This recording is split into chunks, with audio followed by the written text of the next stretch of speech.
Morning Business, le débat. Au fond, tout ça, tout ce que vient de nous raconter Antoine, c'est lié aux craintes de retour de la hausse des taux d'intérêt et donc la fin de l'open bar quelque part, Nicolas. La fin de l'open bar, c'est un vrai sujet, on va en dire un mot, mais effectivement, on assiste à un phénomène de correction. Le Nasdaq qui perd 8% en 3 semaines, vous prenez quelques valeurs phares, bon, Tesla, Antoine en parlait, c'est moins 33% en l'espace d'un mois. Amazon, Facebook ont perdu 15% depuis leur plus haut du mois d'août, Apple a perdu 15% depuis le mois de janvier.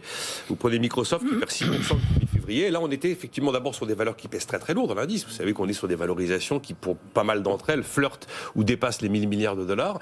Et donc, ce sont des secteurs très valorisés qui automatiquement seront les plus réactifs à un phénomène de hausse des taux longs, puisque c'est la baisse des taux longs qui leur a donné tout ce carburant et tout cet oxygène. Et ce qui était intéressant dans ce que disait Antoine, c'est de voir qu'entre la hausse du Dow Jones, j'ai envie de dire les valeurs un peu traditionnelles, vous allez retrouver des utilities par exemple, et la baisse du Nasdaq, et bien entre la hausse et la baisse, on n'avait jamais vu un tel écart depuis 2001. Ça, c'est marrant, ça nous rappelle quelque chose, 2001. Il y a un autre phénomène quand même que simplement ce frémissement des taux et cette correction peut-être d'ailleurs salvatrice sur des marchés qui étaient très valorisés, c'est qu'on a bien conscience aux États-Unis que les choix politiques de Joe Biden sont des choix politiques qui vont doper le pouvoir d'achat des ménages et probablement pénaliser les épargnants. Et donc vous avez aujourd'hui des fonds, des gros acteurs, notamment des fonds qu'on dit quantitatifs, qui sont présents sur les marchés à terme, comme les matières premières, qui actuellement vendent de l'oblig. Ils vendent de l'obligation US, de l'obligation japonaise, de l'obligation britannique, même de l'obligation allemande.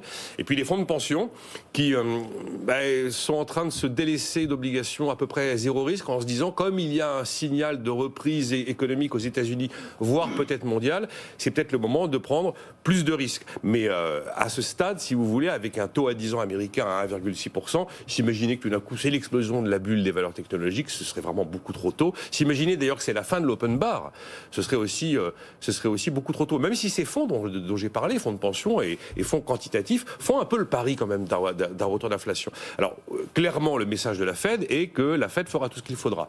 Bon, c'est vrai que là, tout récemment, Jay Powell a un petit peu brouillé le message en reconnaissant qu'il y avait de l'inflation. Il y a de l'inflation, mais c'est temporaire. Bon, ça a été interprété comme il y a de l'inflation. Et on attend maintenant Christine Lagarde. Bon, on a vu que le taux à 10 ans allemand a pris entre 6 et 7 points de base. Il est à moins 0,29%. Le 10 ans français est un petit peu en territoire positif. Est-ce que les paroles suffiront ou est-ce qu'il faudra des actes? Et dans le camp des actes, François Villeroy de Galhau, gouverneur de la Banque de France, dit il faut agir. Idem d'ailleurs pour le gouverneur de la Banque centrale d'Espagne qui dit il faut agir. Et agir, ça signifierait quoi? Eh bien, c'est soit les montants d'achat d'actifs mensuels, soit le rythme de ces achats. Il y a encore 1000 milliards sur le plan Covid qui sont disponibles à la BCE. On va surveiller de très très près le choix des mots et éventuellement les annonces qui pourraient intervenir jeudi. Jean-Marc, c'est la fin de l'open bar, c'est le début de la hausse des taux, peut-être de l'inflation. Les marchés ont raison de se faire peur et de délaisser par exemple les valeurs de croissance, les valeurs technologiques? Alors je crois qu'il y a une différence entre retour de l'inflation et hausse des taux. C'est-à-dire que les taux étaient anormalement bas et donc c'est la fin d'un open bar qui était en train de tourner à l'ivrognerie. C'est-à-dire on buvait trop. Donc maintenant il faut à certains moments retrouver la logique taux d'intérêt égale taux de croissance. Encore une fois, je maintiens que si les taux d'intérêt restent durablement bas, le taux de croissance baisse. Je pense ensuite que ce qu'il y a d'intéressant dans les commentaires, c'est qu'on assiste là aussi à une mondialisation des commentaires qui est une américanisation de ces commentaires. C'est vrai. C'est-à-dire on ne s'intéresse qu'aux conséquences sur l'économie américaine en considérant que ce qui est bon pour l'économie américaine est bon pour le reste du monde. Peut-être parce qu'elle est plus que jamais la locomotive de l'économie mondiale. Hein. Alors elle est plus que jamais avec le plan de relance. Hein. Oui, elle est plus que jamais la locomotive de l'économie mondiale, mais elle a quand même 3 caractéristiques. La première, c'est que c'est une économie très endettée, donc c'est elle qui subit les conséquences des hausses de taux. Mais je pense que l'épargnant japonais, l'épargnant français, l'épargnant allemand... On peut rester déconnecté de la hausse des taux américains? Ah ben non seulement on peut, mais la hausse des taux américains permet effectivement de valoriser les pays qui ont davantage d'épargne, qui dégagent de l'épargne. Et donc c'est mauvais par les États-Unis parce que c'est le plus gros déficit extérieur de la planète, mais c'est excellent pour les pays comme l'Europe et le Japon. Et donc ce que je trouve assez surprenant, c'est que par espèce de soumission intellectuelle aux Américains, les commentaires en Europe, c'est « Ah, mauvaise nouvelle ». Oui, mauvaise nouvelle pour les Américains, mais les Américains, c'est nos concurrents, c'est nos rivaux. Mauvaise ou bonne nouvelle, parce que vous dites que plus les taux montent, plus les perspectives de croissance à long terme sont bonnes. Hein. Exactement. Mais donc, bonne nouvelle pour l'Europe, mais mauvaise nouvelle pour les États-Unis, parce que l'État américain, lui, il paie tout ça sur les... Bon, le deuxième élément, c'est que c'est le retournement dans le commentaire sur le pétrole. Pareil, il y a 10 ans, le pétrole, c'était une catastrophe quand il montait. Maintenant, c'est une bonne nouvelle. Pourquoi ? Parce que les États-Unis sont devenus exportateurs de pétrole, alors qu'il y a 10 ans, ils avaient une facture pétrolière colossale. Mais la hausse du prix du pétrole, en revanche, c'est une mauvaise nouvelle pour nous. C'est une mauvaise nouvelle pour le Japon, parce que nous ne sommes pas l'Arabie Saoudite.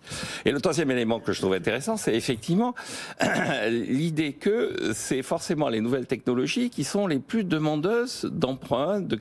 Ouais.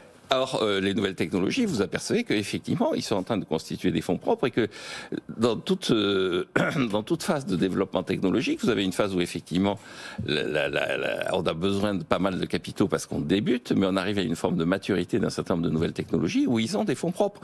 Monsieur Jeff Bezos, il a du fonds propre. Et donc, il n'est pas directement menacé par une évolution où les taux d'intérêt montent. Il a les moyens de faire face. Pourtant, le cours des actions baisse. Ah oui, le cours des actions baisse, mais... Technologique. Oui, technologique, mais globalement, lui, il a quand même, malgré la baisse, il a encore une masse de fonds propres relativement importante par rapport à l'enjeu de son entreprise. Donc, ce qui me frappe encore une fois, par-delà le côté un peu à court terme, dans une semaine, si le taux d'intérêt américain baisse, on va de nouveau vous expliquer que c'est tout à fait naturel. Ça fera un nouveau débat dans Daniel. Voilà, ça fera un nouveau débat, ça nous permettra de vous faire un débat la semaine prochaine. Mais par-delà ça, moi, ce qui me frappe, encore une fois, c'est l'assimilation de plus en plus fréquente, notamment en Europe, du commentaire aux commentaires et aux intérêts américains, ce qui est une forme de soumission que je déplore. En tout cas, les risques de contagion font que Christine Lagarde est quand même très attendue jeudi. Et bien, on en parlera jeudi. Merci beaucoup, Jean-Marc Daniel Nicolado.